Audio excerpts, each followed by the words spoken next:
The bang shook the house. Laughter froze. Forks clattered against plates. The front door slammed open, wind rushing in like a warning. My father's grin faltered for the first time all night. 5 minutes earlier, he'd leaned back in his chair, smug and unashamed, and said the words that cracked something inside me. We needed it more. My account, my savings, gone. Drained by blood I once trusted. I trembled, not from fear, but from control. My hand brushed the strap of my bag. My voice was steady, cold. Then you won't mind what's coming next. They laughed. My brothers, my uncles, even my father. They thought I was bluffing. They didn't hear the engines outside. It wasn't always like this. I grew up believing in them, believing family was fortress, unbreakable. My father worked long hours, my uncles helped raise me. My cousins were brothers, not rivals. Or so I thought. They taught me to trust, to share, to believe in the bond of blood. Every holiday was firelight and stories, every reunion a reminder that we were one. I clung to that illusion longer than I should have.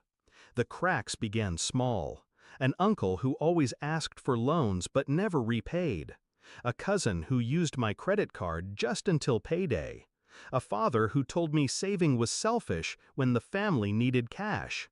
I ignored it, told myself it was temporary, that love meant sacrifice. Until last night, when the numbers on my banking app dissolved into zeros. Months of work, years of restraint. Every cent I'd saved to build my own life, gone. And the trail was obvious. Transfers marked with names I knew too well. Family. Grief lasted minutes, rage hours. Then came clarity. I didn't scream, didn't confront them immediately.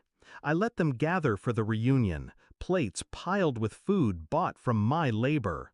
I watched them drink, laugh, toast each other with my stolen future. And I planned. Because if they wanted to strip me of everything, they'd learn the cost of underestimating me. My father always underestimated silence. He thought restraint meant weakness. He never noticed the documents I carried in my bag. Never suspected I'd spoken to lawyers weeks ago when I first sensed something wrong. Or that I'd gone further. Property records, tax filings, old arrangements they thought buried. My father's secret accounts, my uncle's debts, my cousin's fraud. I didn't just protect myself. I dug until I held every thread of their lies in my hands. So when I said, "Then you won't mind what's coming next," I wasn't threatening. I was announcing. The bang at the door wasn't a storm. It was law enforcement. The result of the calls I made, the files I delivered. The living room erupted into chaos. My uncles shouted, my cousins cursed, chairs scraping against the floor. My father's voice rose above them all. "You wouldn't dare!" But I already had. Officers stepped inside, warrants in hand. My bag sat heavy on my shoulder, not with clothes, but with evidence. Every lie, every theft, cataloged, time-stamped, and delivered. I didn't move as they read charges, didn't blink when my cousins pleaded, didn't flinch when my uncles were pulled from their seats. I only watched my father. He stood frozen, his face drained of color. He wasn't worried for them. He was calculating, realizing how much I knew, how much I'd uncovered. And when the officer read his name, his crimes, his accounts, I finally saw it. Fear. He turned to me then, eyes burning, mouth trembling. "You're destroying your family!"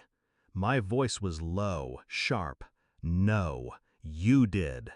Because family doesn't steal futures. Family doesn't drain their own dry.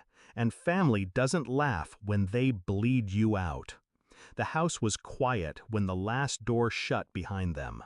Quiet except for the ticking of a clock and the echo of everything that had just collapsed. For years, I thought I owed them everything. Tonight, I learned I owed them nothing. I walked to the table, untouched food still steaming, poured myself a glass of water, sat in my father's empty chair, and I finally felt free. They thought betrayal would break me. Instead, it built me into something sharper. They thought draining my account would end me.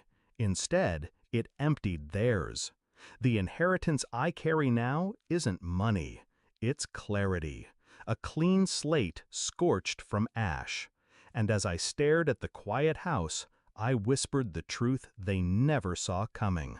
You took everything, and gave me everything I needed to end you.